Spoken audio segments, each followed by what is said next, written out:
अस्सलाम वालेकुम। प्रोग्राम के साथ हाजिर हैं और सबसे पहले आज के प्रोग्राम का तारुफ हमारी आज की टॉप स्टोरी होगी। पीटीआई मखसूस नशिस्तों से महरूम। सुप्रीम कोर्ट का फैसला आ चुका है और उसके मुताबिक जो मखसूस नशिस्तें हैं वो पीटीआई को नहीं दी जाएंगी और वो फैसला जो नज़रसानी की दरखास्तें थी वो मंजूर कर ली हैं सुप्रीम कोर्ट ने और पीटीआई इन मखसूस नशिस्तों से महरूम हो गई है। इसके क्या असरात होंगे पाकिस्तान की सियासत पे, पाकिस्तान की कौमी सियासत पे, पाकिस्तान की सूबाई सियासत पे, इस पर बात करेंगे। और साथ जजेस का अक्सरियती फैसला जो है उसके मुताबिक मखसूस नशिस्तें नून लीग, पीपल्स पार्टी और दीगर सियासी जमातों को दी गई हैं और उन्होंने सुप्रीम कोर्ट ने 12 जुलाई का फैसला कलअदम और 14 मार्च 2024 का पेशावर हाई कोर्ट का फैसला जो है उसको अपहोल्ड किया है। और जो इस पे जो पार्टी के अंदर जो मामला चल रहे हैं उस पर भी हम बात करेंगे। हमें ज्वाइन करेंगे अली मोहम्मद खान साहब, मेंबर कौमी असम्बली हैं और मेंबर हैं core committee political committee Pakistan Tehreek Insaf के। और उसके बाद हमारा आज का जो हॉट इशू है वो होगा इन्हीं मखसूस नशिस्तों के फैसले के बारे में, क्योंकि बहुत अहम फैसला है। इसके असरात होंगे पाकिस्तान की सियासत पे और पाकिस्तान की सुप्रीम कोर्ट के जो फैसले हैं उनकी नज़ीर पे इसके लॉन्ग टर्म अफेक्ट होगा। तो हम बात करेंगे कि इसके बाद क्या खैबर पख्तूनख्वा हुकूमत को कोई ख़तरा है या खैबर पख्तूनख्वा की हुकूमत कायम व दायम रहेगी जैसे वो इस वक्त चल रही है।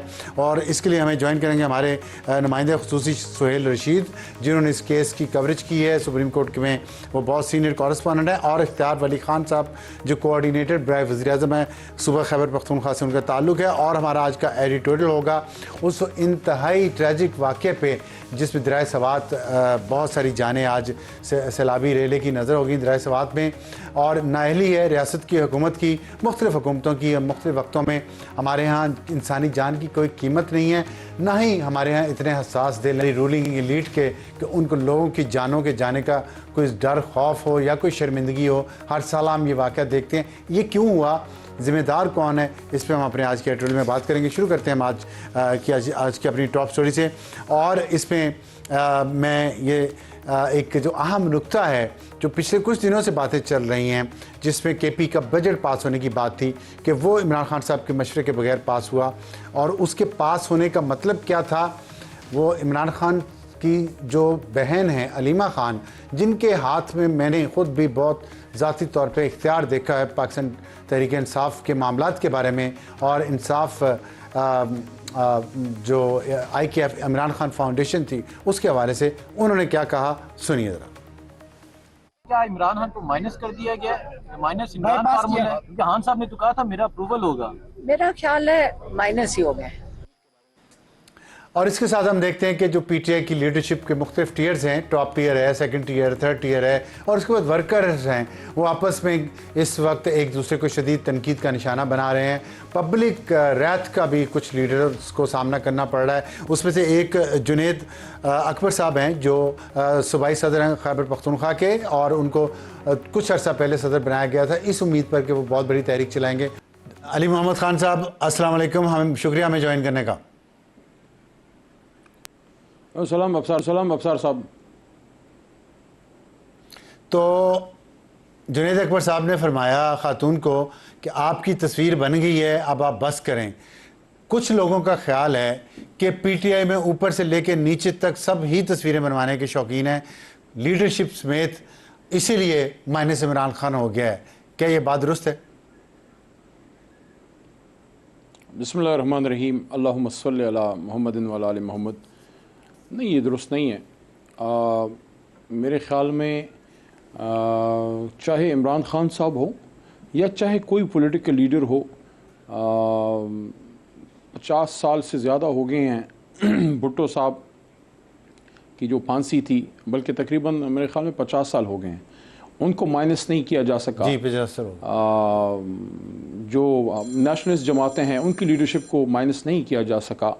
तो इमरान खान साहब को कैसे माइनस करेंगे जो 2/3 से ज़्यादा लोगों ने उनको वोट दिया, बल्कि बल्ला नहीं था, निशान नहीं था। पार्टी डिसबैंड एक तरह से कर देगी जब लोगों को छुड़वाया गया सारा कुछ, लेकिन कौम ने निकल के निशान ढूंढ के खान साहब को पास किया। तो मैं नहीं समझता कोई किसी को माइनस कर सकता है। ऊपर अल्लाह है और नीचे अवाम है, वही माइनस कर सकते हैं। ना इस्टेब्लिशमेंट कर सकती है, ना अदालतें कर सकती हैं। आज आपने देखा जिस तरह हमारे ख़िलाफ़ फ़ैसला आया है, उस पर बात करेंगे बाद में अगर आपने उस पर सवाल किया। तो मैं नहीं समझता कि खान साहब को कोई माइनस कर सकता है। या किसी को ये इजाज़त होनी चाहिए कि वो माइनस करें, ये गलत सोच है। हाँ, ये अलबत्ता बात दुरुस्त है कि मुख्तलिफ जी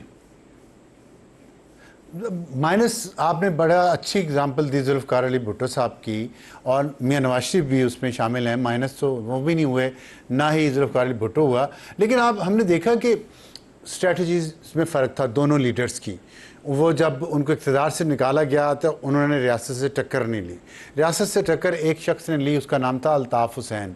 उसको रियासत ने फिर माइनस कर दिया। आप नहीं समझते कि जिस तरह की तर्ज सियासत PTI ने इंट्रोड्यूस करवाई इक़्तिदार से निकलने के बाद, उसकी वजह से माइनस इमरान खान हुआ है? हालांकि जुल्फ़िकार अली भुट्टो का नाम माइनस नहीं हुआ, नवाज शरीफ का नहीं हुआ, ये उस तरफ चल रहा है। और जब अलीमा खान कह रही हैं तो फिर उनकी बात में वज़न तो हो गई ना। नहीं, मैं उनकी बात से मुत्तफिक नहीं हूँ। देखें, इमरान खान साहब को माइनस करने का क्या मतलब है? क्या आवाम के दिलों से निकाल सके? नहीं निकाल सके। क्या उनका जो पॉलिटिकल वेट है वो कम हुआ है या बढ़ा है? मेरे ख्याल में 9 अप्रैल की रात जब रजीम चेंज हो रही थी, आप शायद मेरे साथ इस बात पे एग्री करें कि पॉलिटिकली अगर हम उस वक्त 45 या 50 या 55 पे थे, तो अब 95 या 90 अल्लाह के करम से पहुंच गए हैं। तो इस तरह से नहीं कोई माइनस होता। माइनस आप अपनी परफॉर्मेंस से होते हैं। देखें, पीपल्स पार्टी कितने मुश्किलात से निकली, गुजरी। मार्शल आई दौर ज़ियाउल हक साहब का उन्होंने गुजारा, मुशर्रफ साहब के दौर में जलावतनी बीबी साहिबा ने काटी। लेकिन जब अपनी हुकूमत आई, इक़्तिदार आया, 5 साल पूरे मिले, परफॉर्म नहीं किया। आज आप वही जमात को देखें। मैं ये नहीं कहता ख़त्म हुई है, ना मैं कभी दुआ मेरी होगी कि कोई वफाकी जमात ख़त्म हो, लेकिन पॉलिटिकली बहुत कम उनकी अब वो से रह गई है। पख्तूनख्वा से वाइप आउट हो गए हैं, पंजाब से हो गए हैं, बलूचिस्तान में भी नेग्लिजिबल उनकी प्रेजेंस है। तो अपनी परफॉर्मेंस अगर आपको मौका मिले और परफॉर्म ना करें तो आवाम आपको वोट आउट कर देते हैं। ये माइनस का लफ्ज़ ठीक नहीं है। आप वोट इन वोट आउट होते हैं, डेमोक्रेसी है, इसमें कोई ज़ाती दुश्मनी नहीं है। लेकिन इस वक्त इमरान खान साहब से मुझे लगता है कि ज़ाती दुश्मनी वो की जा रही है। जिस तरह उनको कॉर्नर किया गया है, आइसोलेट किया गया है, मसाइल का हल इसमें नहीं है। मसाइल का हल है गुफ्तगू में कि खान साहब के साथ बैठा जाए और उनको वापस कौमी धारे में सियासत करने का मौका दिया जाए। नहीं, ये जो 2 लफ्ज़ आपने बोले, कौमी धारे में सियासत करने का मौका, तो सियासतदानों के साथ बैठना चाहिए ना। आपने कहा कि उनके साथ किसी की ज़ाती दुश्मनी है। हमने तो ये देखा कि खान साहब ने ज़ाती दुश्मनी शुरू की। उन्होंने अमेरिका में तकरीर की, उन्होंने कहा मैं जाके इसका AC तुड़वा दूंगा, इसका TV तुड़वा दूंगा। आपके ख्याल में वो ज़ाती दुश्मनी का आगाज़ वो नहीं था? उन्हें कहना चाहिए था, क्यों नहीं अपनी वो गलतियां मानते और सियासतदानों से मुज़ाकरत करते, आगे बढ़ने का दरवाज़ा क्यों नहीं खोलते वो? अब सारा आलम साहब, मुझे इस पे थोड़ा सा बात करने दीजिएगा। इमरान खान साहब जी इस पूरी पॉलिटिकल क्लास के रिएक्शन में वो आए। हमारे मुल्क में हमेशा एक ऐसी फोर्स की ज़रूरत थी, पॉलिटिकल फोर्स की, जो स्टेटस को चैलेंज करे, जो साल से ख़ानदान बैठे हुए हैं, बाप बेटा पोता। और मैं ये नहीं कहता किसी में अच्छी वो परफॉर्मेंस है, काबिल है, जैसे आपका बेटा अगर है और उसमें सलाहियत है, वो क्यों ना जर्नलिस्ट बने। लेकिन अगर सिर्फ आपके कहने की वजह से उसको असमा में जॉब मिल जाए, वो गलत है। मेरिट की बात हम करते हैं।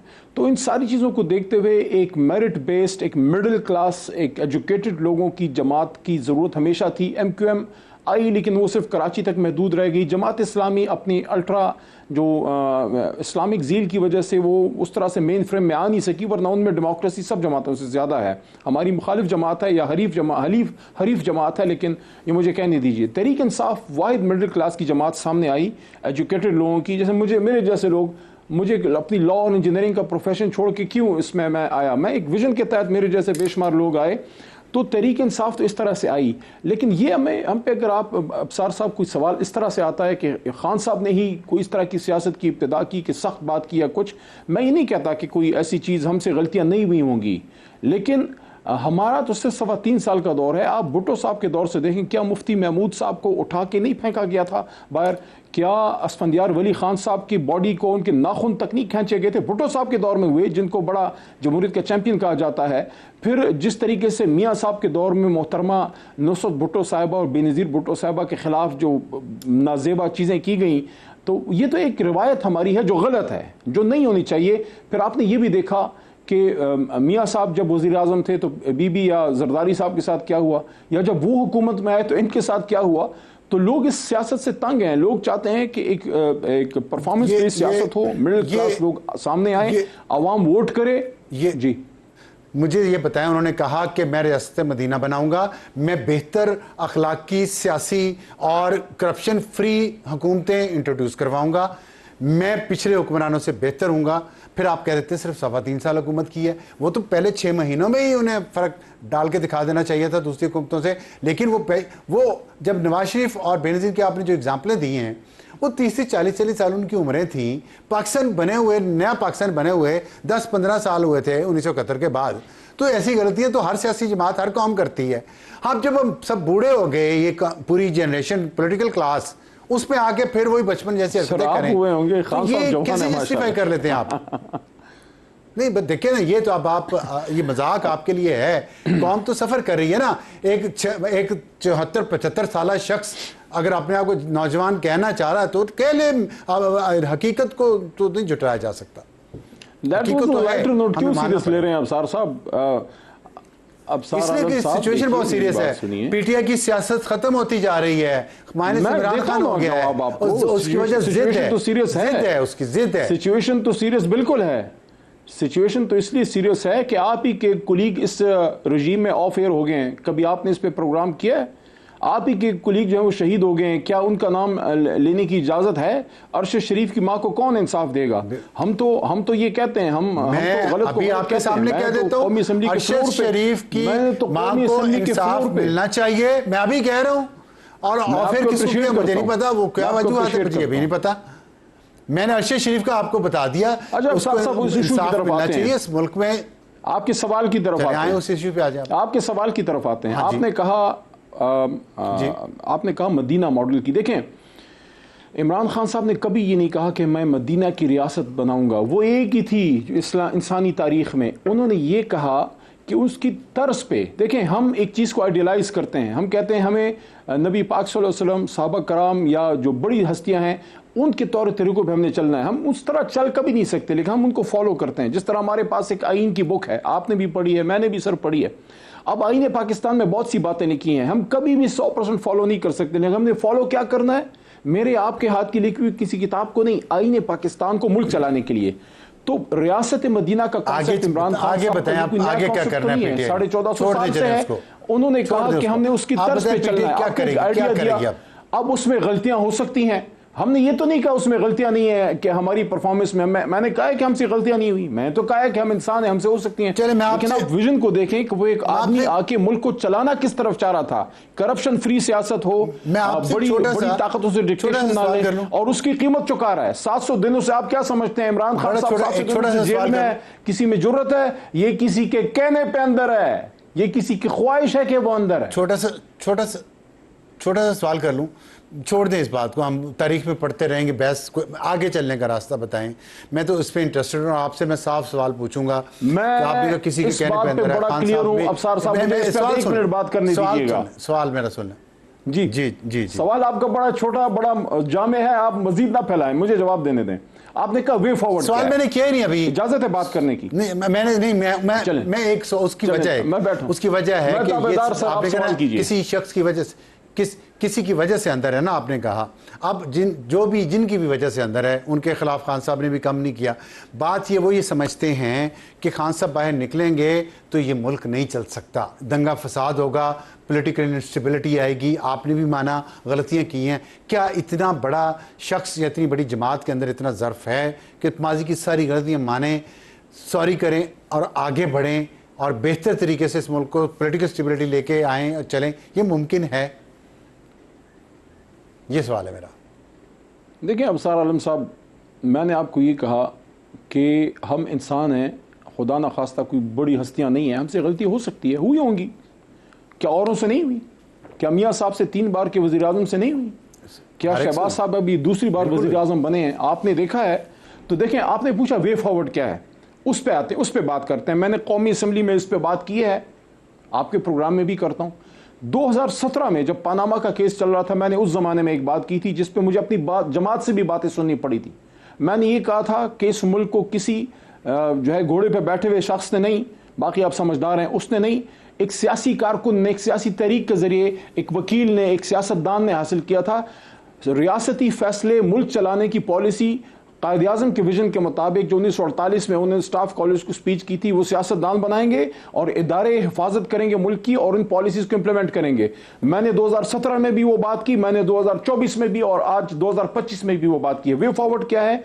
वे फॉरवर्ड ये है कि पॉलिटिकल फोर्सेस को आप स्ट्रेंथन कीजिए, आप डेमोक्रेटिक फोर्सेस को मजबूत कीजिए, और जो भी जमात आएगी, जो भी जमात आएगी, चाहे हम हो चाहे और आप कहते हैं कि आपकी जमात एंटी एस्टेब्लिशमेंट है, लेकिन बात सिर्फ एस्टेब्लिशमेंट से करनी है, ये कैसे हो सकता है?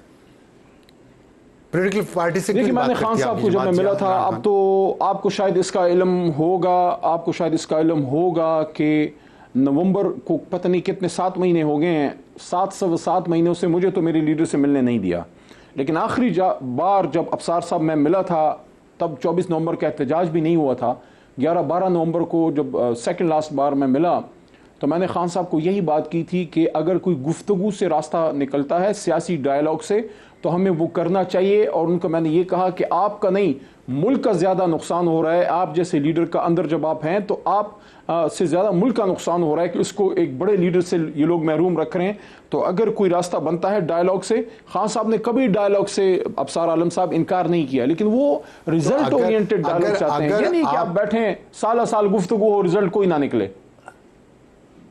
अगर आपकी या किसी और की मुलाकात नहीं हो सकी तो आपके ख्याल में इमरान खान इतने बड़े लीडर हैं कि वो अपनी पार्टी के लोगों के मशवरे के मोहताज हैं? उन्हें खुद नहीं समझ के पॉलिटिकल प्रोसेस जो है वो बातचीत से चलता है, पॉलिटिकल फोर्सेस के साथ बातचीत से चलता है। आज ही DGISPR का इंटरव्यू आया है, उसमें उन्होंने साफ कहा है कि हमने पॉलिटिकल पार्टी से बात नहीं करनी। तो फिर खान साहब ये कर क्या रहे हैं कि मतलब मैं एंटी एस्टेब्लिशमेंट हूँ, मैं भी, अब सारा एंटी एस्टेब्लिशमेंट है, लेकिन मैंने डील एस्टेब्लिशमेंट से करनी है, मैंने आइन और कानून के रास्ते पे नहीं चलना, सिविलियन सेटअप को मजबूत नहीं करना। ये कैसे, ये कॉन्ट्रडिक्शन क्यों नहीं नजर आती हम सबको?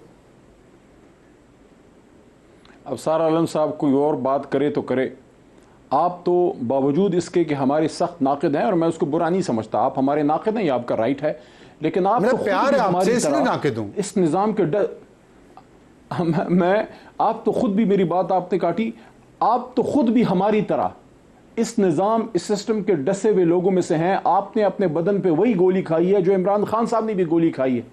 तो क्या अब आपको ये नहीं कहना चाहिए कि हम हक और सच बात करें कि इस निज़ाम में जो DGISPR ने बात की है, आइडियल बात है, मैं सपोर्ट करता हूं, बिल्कुल उनको सियासत में अमल दखल नहीं लेना चाहिए, लेकिन उनकी जो इदारा है, जो उनका अमल है, वो इस बात की गमाजी तो करे, उससे लगे तो सही। ये जो हमारे साथ 2024 के इलेक्शन तो में हुआ है, आप क्या समझते हैं? सियासत की बात नहीं ये हमारे साथ किसने किया? मुझसे पूछा है ना, ये हमारे साथ, अपने आप को दूर करें ना, ये पॉलिटिक्स नहीं है जो आप बात कर रहे हैं, दूर करें। आप पॉलिटिकल फोर्सेस से, जब आप पॉलिटिकल फोर्सेस को कमजोर करते रहेंगे एक दूसरे को, सिविलियन सेटअप, इस वक्त कौन सा सिविलियन इदारा है इस मुल्क में जो फंक्शनिंग है? ये पार्लियामेंट, आप पार्लियामेंट के मेंबर हैं, पार्लियामेंट अपना काम नहीं कर रही, पॉलिटिकल पार्टीज आपस में बैठ के बात नहीं कर रही, आइन और कानून को आप लोग मजबूत नहीं करना चाहते, तो फिर वैक्यूम में किसी न किसी तो फिल करना है। ये बातें आप लोग क्यों नहीं करते? आप कहते नहीं मैं एस्टेब्लिशमेंट से बात करूंगा, वो दूसरा कहता है मैं उससे करूंगा, आपस में क्यों नहीं करते? अफसार आलम साहब, आइडियली स्पीकिंग आप और मैं एक पेज पे हैं। बिल्कुल पॉलिटिकल फोर्सेस को आपस में बात करनी चाहिए, और मैंने खान साहब को जब भी मिला हूं हमेशा ये मशवरा दिया है, और उन्होंने शुरू में इनकार भी नहीं किया था। अगर आपको याद होगा, एक डायलॉग प्रोसेस आपको याद होगा, इन सर्दियों में शुरू हुआ था। मैं डेट बता देता हूं, 21 दिसंबर को पहली बार ये लोग बैठे थे, हमारी जो वफद था और हुकूमती वफद था। लेकिन बात देखें, हम अपने आप को खुद कमजोर करते हैं पॉलिटिकल फोर्सेस। शहबाज शरीफ साहब वजीर आजम की कुर्सी पर बैठे हैं, क्या आप वाकई ये समझते हैं कि वो कुल इख्तियार हैं? क्या वो फैसला मैं ये नहीं कहता बैठना नहीं चाहिए, लेकिन जो पॉलिटिकल फोर्सेस अपने फैसले का इख्तियार ही कहीं और रख दें, तो फिर वो बैठक जो है नशिस्तन गुफ्तगू, आप सीरियसली बैठे, खत्म हो रहा है, सीरियसली बैठे, तमाम फोर्सेस बैठे, पॉलिटिकल फोर्सेस बैठे, और इस मुल्क के लिए कोई मजबूत फैसले करें। वक्त ख़त्म हो रहा है, आपकी बात से मैं मुत्फिक हूँ, और कि जो वज़ीर आज़म है वो कहता है, पिछले वज़ीर आज़म भी यही कहते थे खान साहब कि मैं तो बजट पास करवाने के लिए, बिल पास करवाने के लिए भी मुझे कर्नल लियाकत को कहना पड़ता था कि बंदे पूरे करवाओ। तो अगर आपने ये करना है तो फिर पार्लियामेंट तो फिर ऐसे रहेगी ना, मैं इसमें क्या कर सकता हूँ, मैं तो एक एंकर हूँ। सब मिलकर इसको मजबूत करें ना, सिस्टम को, एस्टेब्लिशमेंट को सिस्टम से आउट करें। तो उसमें आप सब आप कहते हैं आप सबसे बड़ी जमात है, आप लीड लें ना, करें ना, माने ना, अपनी गलती माने। बड़े ईगो नहीं होनी चाहिए, मुल्क से बड़ी तो कोई चीज़ नहीं है ना, ईगो छोड़ दें, अपनी गलतियां माने, कहीं आए बैठते हैं, आगे चलते हैं, हमने गलतियां की, उनको भी बताएं ना, दंगा फसाद नहीं करेंगे मुल्क में। जो आज हमारी सीटें माली गनीमत की तरह लूट के ले गए अफसार साहब, ये उनको भी बताएं जो माली गनीमत की तरह ले गए। ठीक है, ठीक है, ठीक है। ब्रेक के बाद वापस आएंगे। हमारा आज का हॉट इशू मखसूस नशिस्तें, फैसला खैबर पख्तूनख्वा खतरे में या नहीं। छोटे से ब्रेक के बाद प्रोग्राम में दोबारा खुश आमदीद। हमारा हॉट इशू आज का मखसूस नशिस्तें, फैसला खैबर पख्तूनख्वा ख़तरे में, और इस पर हमें ज्वाइन किया है सुहेल रशीद साहब ने, नुमाइंदा खसूसियत समा के, मुसलसल इस केस की और भी सुप्रीम कोर्ट के केसेस की जो पॉलिटिकल हैं और आइनी मामलात हैं उसके बारे में उसकी कवरेज करते रहे हैं।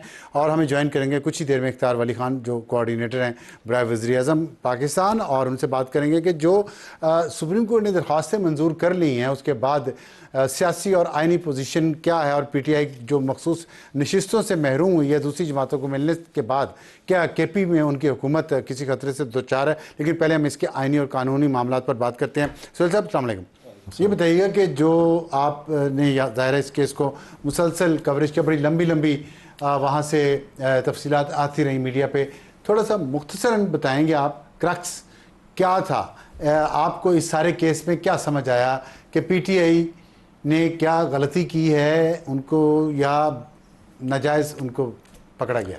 बहुत शुक्रिया सर। देखें, सबसे पहले तो पाकिस्तान तहरीक इंसाफ की अगर जो गलती है, इससे पहले कि हम उस तरफ आएँ जो वो क्लेम कर रहे हैं कि हमारे साथ हुआ है, पाकिस्तान तहरीक इंसाफ को आज बिलखसूस बेंच की जानिब से ये कहा गया कि कुछ गलतियां आपसे हुई हैं और शायद आपके वकला जो हैं वो उतने ज़्यादा ट्रेंड नहीं थे। ये अल्फाज जैसे जमाल मंदोखेर के थे। उसकी वजह यह हुई कि अटॉर्नी जनरल ने भी पॉइंट आउट किया कि जब ये मजलिस वहदतुल मुस्लिमीन में जा रहे थे MWM में, अगर ये उसमें चले गए होते तो आज हम इनके खिलाफ खड़े ना होते, इनको मखसूस नशिस्तें भी मिलती और इनको तमाम हकूक मिलते जो एक इलेक्शन लड़ी हुई जमात को मिलते हैं, क्योंकि उस पार्टी के पास एक नशिस्त थी। तो इन्होंने खुद वापस फैसला किया कि हमने जी सुन्नी इत्तेहाद में जाना है, जिसने इलेक्शन नहीं लड़ा हुआ, तो ये इनकी अपनी चॉइस थी कि हम ऐसी जमात में जाएंगे जहाँ पर मखसूस नशिस्तों की वो इंटाइटल नहीं होगी, और ये सब कुछ जानते थे, उसके बावजूद ये इसमें गए। फिर दूसरी चीज़ थी कि पाकिस्तान तहरीक इंसाफ को चले, जब ये केस चल ही पड़ा, पिछले साल जब चल रहा था असल, जब सुन्नी इत्तेहाद कौंसिल आई, तो उस वक्त कोर्ट में बिलखसूस जस्टिस अतर मिनल्ला ने बार बार पूछा कि क्या पाकिस्तान तहरीक इंसाफ इस केस में नहीं आना चाहती। बाकी जजेस ने भी पूछा, तो सलमान अकरम राजा ने वहाँ पर खड़े होकर कहा था कि नहीं, आप ये सुन्नी इत्तेहाद कौंसिल को ही दे दें। तो सुन्नी इत्तेहाद कौंसिल को तो तमाम 13 जजेस ने, उस वक्त वो 8 अक्सरीती जजेस भी, इन सब ने कहा था कि सुन्नी इत्तेहाद कौंसिल को मखसूस नशिस्तें नहीं मिल सकती। जो 12 जुलाई का फैसला था उसका उसका एक पहलू ये भी था कि सुन्नी इत्तेहाद को तो मिल ही नहीं सकती। जी कि सुन्नी इत्तेहाद को तो मिल नहीं सकती, पाकिस्तान तहरीक इंसाफ को।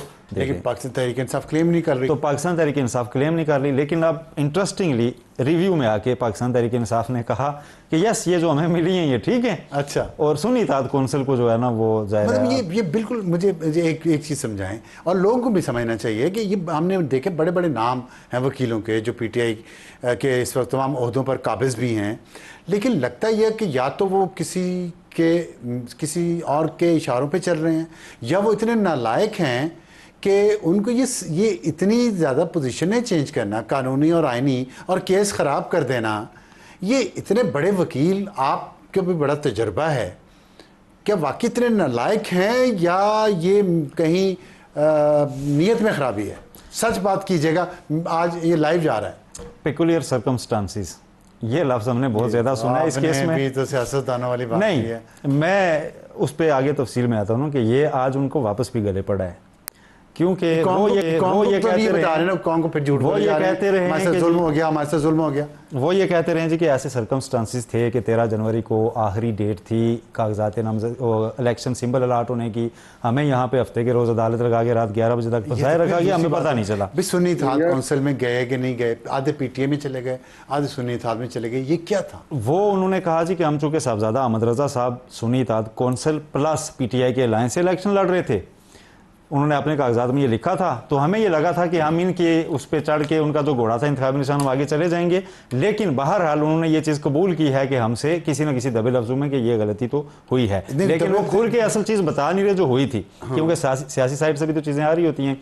खैबर पख्तूनख्वा में पाकिस्तान तहरीक इंसाफ का ज़्यादा पॉपुलरिटी वहीं पर है ना, वहाँ से MWM में जाने पर बहुत से रहनुमाओं को तहफ़्फ़ुज़ात थे, रिलीजियस पर्सपेक्टिव से, ठीक। तो फिर एक निस्बतन कम सतह पे आया गया सुन्नी इत्तेहाद को आंसर। तो ये चीज़ें सारी उस वक्त उनके मद्देनज़र थी, उसमें उन्होंने फैसला किया। आप आईनी और कानूनी दायरा मामलात को देखते हैं, आप समझते हैं कि मैं आपसे एक सियासी सवाल करना चाहता हूँ, आप समझते हैं कि पीटीआई के बड़े बड़े वकीलों ने बड़े बड़े नामों ने, पता नहीं बड़े वकील हैं या नहीं है, मेरे अपने उस पर राय है, बड़े बड़े नामों ने वकला के पीटीआई की सियासत को ख़राब कर दिया, दफना दिया? कहीं ना कहीं चैम्बर की लड़ाई हमें बहुत ज़्यादा नज़र आई है पिछले 2 साल में, पाकिस्तान तहरीक इंसाफ के अंदर, और बरमला नज़र आई है।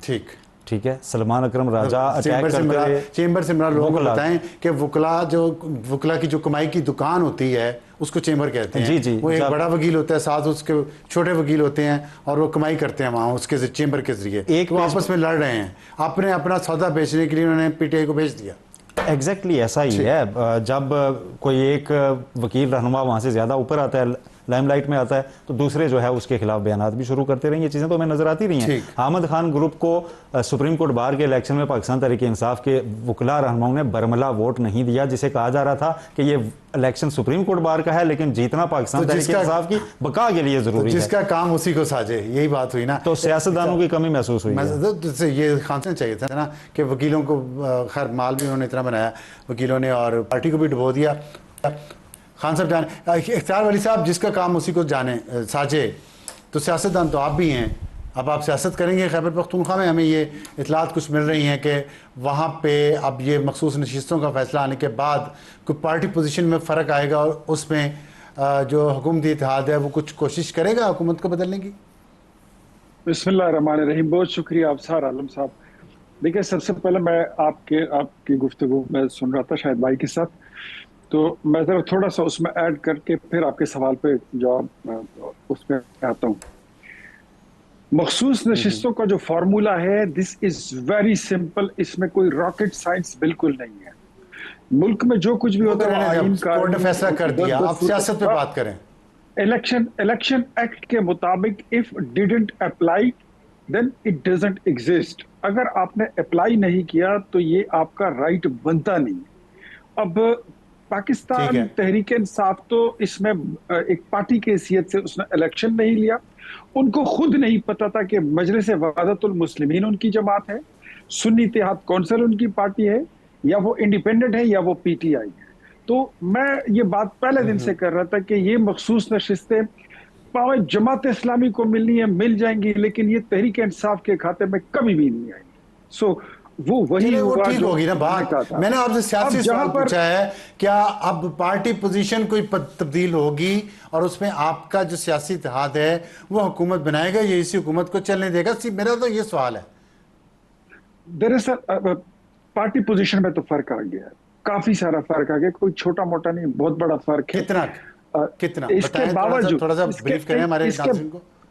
इसके बावजूद मैं मतलब आप समझ लें कि 10-20 ऑलरेडी जो 17-18 लोगों की अपोजिशन थी, उसमें आप समझ लें कि इतने लोग और एड अप हो गए हैं, या इससे कुछ 40-45 लोगों की पोजीशन। हाँ वही ना, मतलब ऑलमोस्ट खैबर पख्तूनख्वा की 149 के पास कितनी है टोटल? उनके पास मेरे ख्याल में 100 के करीब हैं, और 45 उनकी पार्टी पोजीशन तो बहुत मजबूत है, फिर तो हुकूमत को खतरे में नहीं आ सकती। मेरे ख्याल में, जहां तक मेरे नॉलेज में है, तो तहरीक इंसाफ खैबर पख्तूनख्वा की असेंबली में इस वक्त 3 धड़ों में तकसीम है।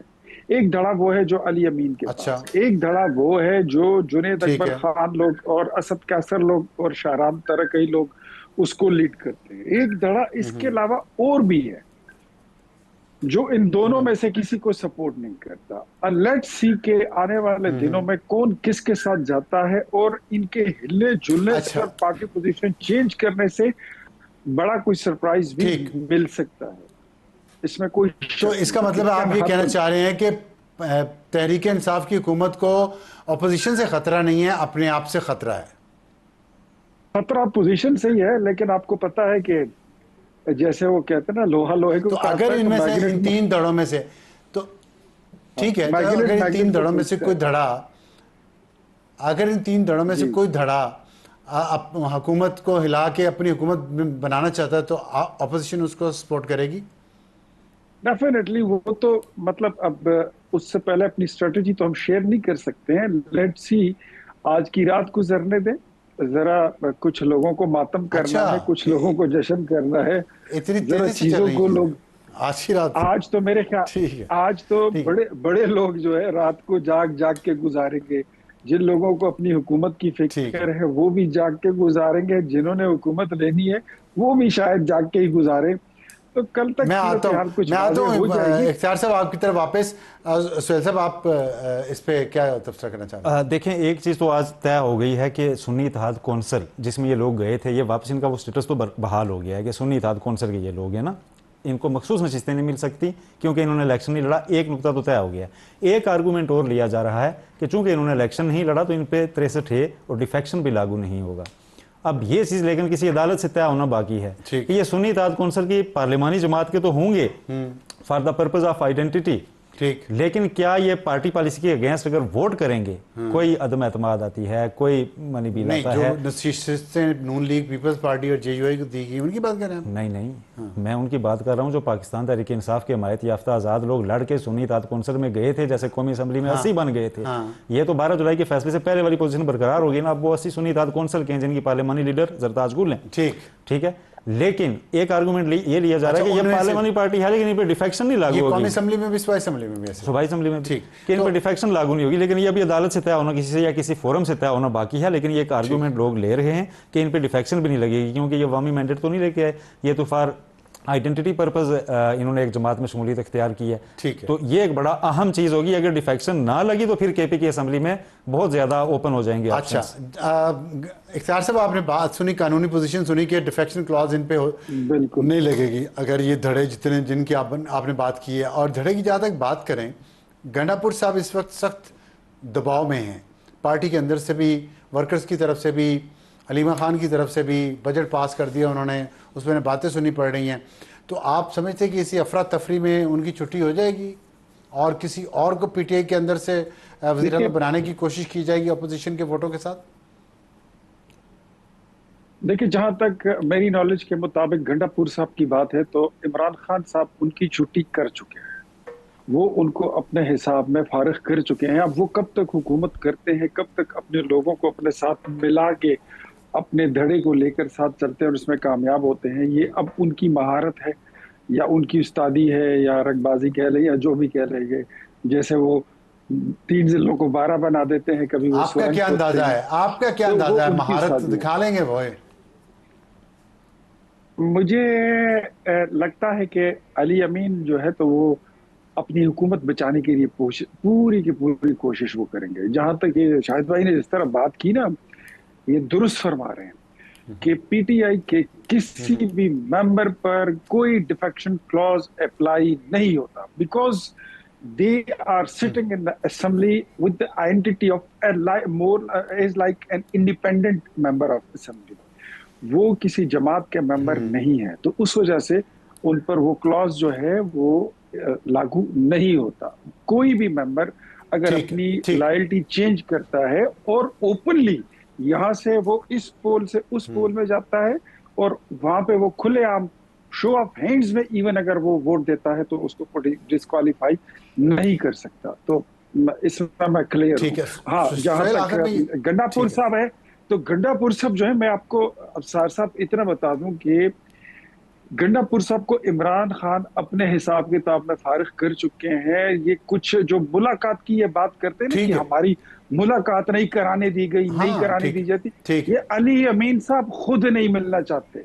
उनको पता है कि मैंने मुलाकात पे जाना है तो मुझसे इन्होंने क्या काम करवाना। ओके, ठीक है। सिलसिला आखिर में ये बता दीजिएगा कि जो आपने कहा जरताज गुल जिस ग्रुप की सरबराह हैं वो उन पे डिफेक्शन क्लॉज लागू नहीं होती। अब पीटीआई के वो तमाम हमायत याफ्ता आज़ाद उम्मीदवार, ये अभी मैं ये नहीं कह रहा कि नहीं लागू होती, लेकिन ये आर्गूमेंट लिया जा रहा है। एक तो बैरिस्टर गौहर वाला भी तो है ना ग्रुप, नहीं, वो बैरिस्टर गौहर किसी पार्टी में नहीं गए हुए। बैरिस्टर गौहर ने अपना सुन्नी इत्तेहाद कौंसिल ज्वाइन नहीं की थी। हाँ, वो तो उनका स्टेटस तो वो नहीं है ना, उनका जिन्होंने सुन्नी स्टेटस इत्तेहाद कौंसिल जी वो आज़ाद टाइप हैं, वो आज़ाद टाइप हैं। लेकिन मैं बात ये कर रहा हूँ कि जो लोग अपनी मंशा से सुन्नी इत्तेहाद कौंसिल में पाकिस्तान तहरीक इंसाफ के चले गए थे, यानी 12 जुलाई से पहले वाला स्टेटस बरकरार हो गया है, वो सुन्नी इत्तेहाद कौंसिल के हैं, लेकिन उन पे बाकी जमातों की तरह पार्लिमानी पार्टी की सख्तियां लागू नहीं होंगी। बहुत शुक्रिया। अब वक्त ब्रेक आएंगे तो आज का एडिटोरियल रियासती नाअहली सैलाबी रेला मजीद जाने ले गया हुकूमत की तरफ।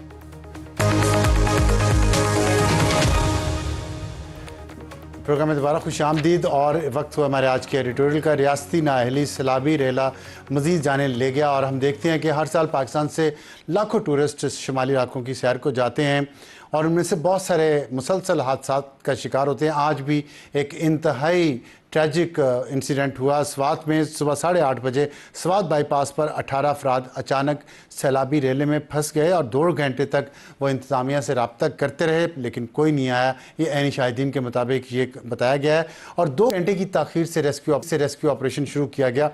4 अफराद को उसमें से बचा लिया गया, 8 अफराद जाम बहक हो गए और मुतासरा ख़ानदानों का ताल्लुक सियालकोट और मर्दान से है। 10 अफराद का ताल्लुक एक ही ख़ानदान से। कितनी बड़ी ये ट्रेजिडी है। और स्वात के 8 मकामात पर रेस्क्यू ऑपरेशन 1122 के 120 एहलकार सर्च कर रहे हैं इस वक्त डेड बॉडीज़ को। तो वो पहले कहाँ थे वो 120 एहलकार? अगर वो जाने बचाने के लिए पहले आ जाते तो किधर थे? तो इस पर मैं बात थोड़ी सी ये करना चाहता हूँ कि 76 अफराद फंस गए थे आज ये जो सैलाबी रेला है, 76, और उसमें से 58 को ज़िंदा बचा लिया गया। 10 अफराद लापता हैं और ये पहले भी हम देख चुके हैं कि पिछले साल भी ऐसा एक वाक़या हुआ था 2022 में।